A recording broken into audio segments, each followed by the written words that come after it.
Mūzika vieno cilvēkus pāri valstu robežām. To apliecināja koncerts Ventspils Livonijas ordeņa pilī, kur satikās Ventspils jauktais koris Kaiva diriģentes Gintas Rūses vadībā un vieskoris no Norvēģijas, ko diriģē Jeļena Brovolda. Koncertā izskanēja abu kolektīvu sagatavotās programmas, ļaujot klausītājiem iepazīt gan latviešu, gan norvēģu kormūzikas skanējumu. Abus kolektīvus vienoja arī kāds īpašs stāsts. Norvēģijas korī jau vairāk nekā 10 gadus dzied latvieta Līga, kura dzīvo Hammerfestā un bija viena no šīs tikšanās iniciatorēm. Dzīves augusts esmu Latvijā, bet jau 15 gadus dzīvoju Hammerfestā. Es pati esmu augusi ar mūziku un dziedāju korī vidusskolas laikā un pēc tam pie Jāņa Zirņa.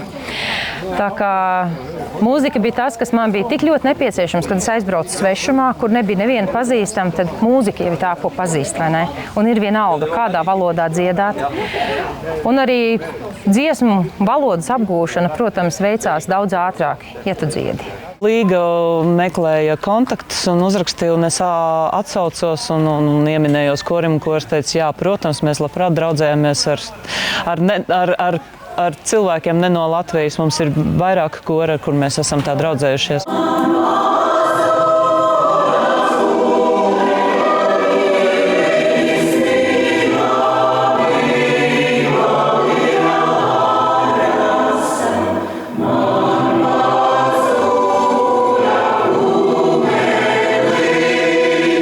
Klausoties Kaivas izpildīto tautas dziesmu Tumša nakta zaļa zāle, Līga nespēja valdīt asaras. Nu, ko jūs? Es vakar sēdēju ar koru Kaivu diriģente Jūras kāpās, un es viņai saku, mēs skatījāmies, kā riet saule, un tad es tā staku. Bet saprotu, tur, ka tā saulīte noriet, mums jau viņa nenoriet. Es izēju no mājas, redzu pusnaktī sauli, un es saku, Ginte, tu zini, kur ir tā dziesma, kas man vienkārši es nevaru, kura rezonē visvairāk un izsit vislielākās emocijas. Un tā ir dziesma Tumša nakta zaļa zāle.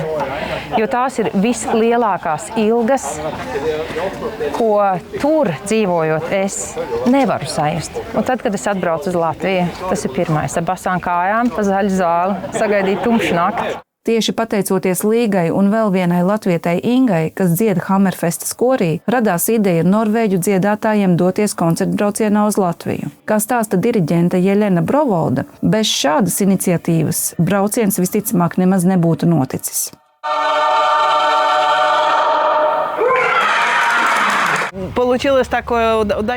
Ļoti veiksmīgas sakritības dēļ mūsu korī parādījās divas brīnišķīgas latviešu sievietes – Līga un Inga. Viņas ir no Latvijas un ir tik lielas savas valsts patriotes un entuziastes, ka pašas ierosināja korim organizēt braucienu uz Latviju. Viņas mums nodrošināja arī brīnišķīgo iepazīšanos ar Ventspils kori Kaiva, kuru šodien faktiski dzirdējām pirmo reizi. Ļoti ceram, ka ne pēdējo. Tā mums bija ļoti īpaša un aizkustinoša pieredze. Turklāt mums neticami paveicās dziedāt muzeja zālē ar izcilu akustiku. Šis brauciens ir kļuvis par brīnišķīgu piedzīvojumu.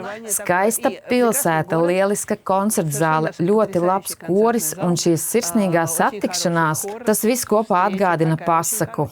Savukārt Kaivas diriģente Ginta Rūse uzsver, ka šādas tikšanās bagātina abas puses un ļauj iepazīt citu valstu kora tradīcijas.